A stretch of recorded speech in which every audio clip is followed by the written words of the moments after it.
Welcome back to the Backyard Professor Chess videos. Sorry about my last hiatus. Sometimes life will throw you a vicious curveball and it derails you a little bit. I was down but never out because chess is the eternal fascinating game. We keep coming back for more. So, for those of you who've been critiquing me how do you describe it? I've received a lot of very interesting comments, negative and positive. That's the way it is. You can't please them all.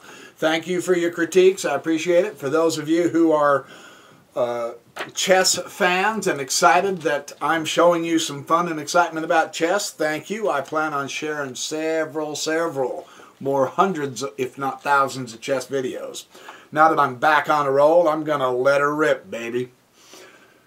I have found some games that are worth watching, looking at, analyzing how the Grandmasters play. One, because they're so fascinating, and two, because they're so quick.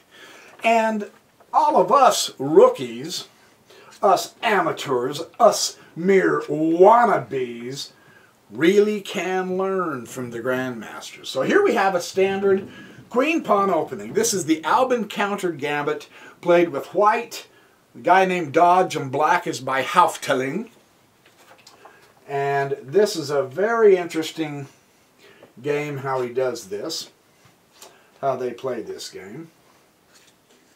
White goes to e3, and now the first exchange automatically, you notice they're using their pawns, and they're arguing about the center, which is so characteristic of so many Grandmaster games. We always want to take note of that, as I've said in several of my other videos. Now, at this juncture, there are no pieces developed. It's all been just pawn moves. It's all been in toward the center of the board. White strikes first blood with a piece taking a pawn, and he comes out with simply the most powerful piece on the board, the queen. And black responds with the knight. White brings out his knight, and now he's striking the pawn. This knight, of course, is guarding the pawn, so it's not a crisis. Now he brings out, now we're starting to see the pickup of the pace of development, which is always cool to watch, how these guys do this, and the queen dodges right back down here. Now notice immediately what we have. We have a very interesting concept. The only developed piece that was major, he brings back. After several moves, we're working on the sixth move here. White only has one minor piece developed, and the pawns are under attack, under pressure, and there really isn't any central influence here throughout the board, is there? Black, on the other hand, has both of his knights, his two minor pieces, and now he comes along with his bishop up here to f5 as well. At this juncture, the black player's chess game is vastly better developed. Now that's a temporary situation, of course. So, what's the key? When you have a superior development, you must move fast, as in flash, as in go man go, because you're ahead and it's only temporary. It doesn't last forever, so you really have to play hard and fast. White brings up a pawn. Now, this is very interesting. Black moves his piece again. Now we're in the opening. And as a general rule, all rules are supposed to be broken eventually, depending on the context of each game, right? You don't want to move pieces round and about all the living time in the opening. You want to get as many of your army out as possible, correct? But watch what this move does. This is a very interesting thing. What he does, White brings his queen back out and goes check to the king. So, Black brings up his queen to block the check. And now the exchange of queens occurs. White takes the black king, The black king takes the white queen. Now, this means that black can no longer castle. Duh, you know, it doesn't take a genius to figure that out. Just read a chess book or two and the chess rules, and you'll see once you move the king, you're done with castling. So, one concept is now the king's going to be out here in the open, and it's going to take a move or two or more to get the king out of the way into safety. Now, what did I just tell you about development? Yeah, look. Now, he's got more pawns up here and a minor piece. The minor pieces are out, but he's got all three minor pieces. But his king can't castle, and white can if he can get rid of the problem here. He pressures the bishop, even though there's a pawn. And, of course, the pawn will eliminate that pawn. You can't just let that pawn pressure your bishop. And white responds with F because he was using his more wing pawn to give support to a central pawn. So we've had another exchange of pawns. You can see in a way the board is getting thinner and it's starting to get centrally built up. Now, what do you see on this board? Something very interesting is starting to happen. For the several last moves, we have had a situation where a few pawn moves have been made, a few pawn exchanges have been made, but look at the development. Again, 1, 2, 3 minor pieces, and he's only got one minor piece and a mere pawn, right? However, that pawn is fighting for the d5 square, and the knight is also fighting for the d5. That's not a bad square to have. So, you know. Now, you might be freaking out as black. You're saying, holy cow, dude, get rid of your king. Get your king out of the way, you chump nose. There is nobody attacking the king. If the king is not in danger, you don't have to whoop, flip out, right?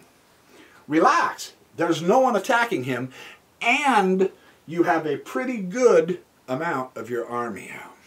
Okay, so it's not that big of a deal. Now, the rook goes to b1, and those of you who would have been astute and had not listened to my babbling and let me distract you would have seen what black is going to do on white here. This is a very interesting situation. Knight to c2. Had white not moved his rook, that would have been a beautiful fort. Check to the king, but white saw it coming, so he moved his rook out of the way. Pure genius on white's part, right? Well, he has his king checked. Not a problem. The king moves out of check. Now what do you see? Because of black's superior development, and because black is in white's territory here, you see another pretty good combination, don't you? Black goes right to there. Check with a great fork. I said combination, I meant fork. You gotta listen to what I mean, not what I say, man. So you bring the knight here. Check, fork to the rook. Ouch. Nice. Now what's given black this opportunity to come down here and fork, come down here and fork, is because his superior development, isn't it? Absolutely, make no mistake about that. Well, okay, so the king has to pop up to here. Can't go back to his home base because that's covered by the knight, right? So, black pops his bishop over here, and white realizes he's been dummying around, he's been goofing off, he's been looking at ladies' sexy legs instead of paying attention to his chess game, and he realizes, dude, I have to get developed. As in, you know, start playing real chess. So he says, well, I have got to start getting some power out here, right? However, let's be realistic. it's a little late in the game, don't you think? Because now black comes here to check. This is so beautiful. His knight has the bishop covered. His knight has that square covered. His knight has that square covered. And his bishop has that knight covered. There's only one spot that the king can go to, and that's D2. And finally, because of his superior development, because the board is relatively open, meaning the center is not cluttered with a whole bunch of ridiculous little peon pawns, the bishops can come zipping down through there and give a fabulous, interesting looking checkmate, isn't it? Isn't that a fun checkmate? Kind of symmetrical. You got knights on both sides, you got the bishops here, and you got the king kissing dust. That is a very interesting game. The thing I loved about seeing this game that coincides so well with what I've been researching and studying as I can. This last year, I have to confess, I've kind of been lazy a little bit, so I'm kicking my own butt. The superior development. The idea that there are no central pawns in the center, and this gives him access. Notice, way more of black's army is on this side of the frontier line, on this side, directly into white's face.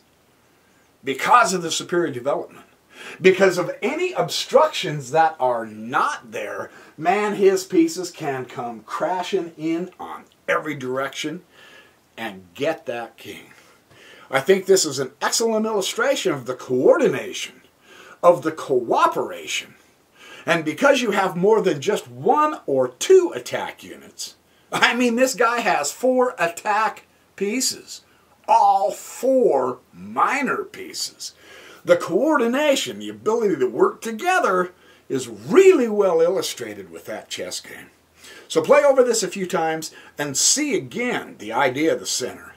If you have an open center, it's best to keep your bishops so that they can go hot rodding, zipping down through the chessboard to attack enemy powers.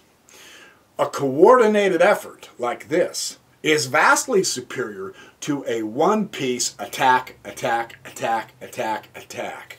You notice he didn't just do that. He brought in every cotton-picking minor piece he knew how to. So, anyway, gosh, it's good to be back and see all your lovely faces here on the camera. I'm imagining you. Relax. I don't have x-ray vision or nothing. Anyway, it is great to be making chess videos again. Remember, have a great life and keep studying chess. It's the food of the gods. All right, thanks you guys. I will see you all in the next video.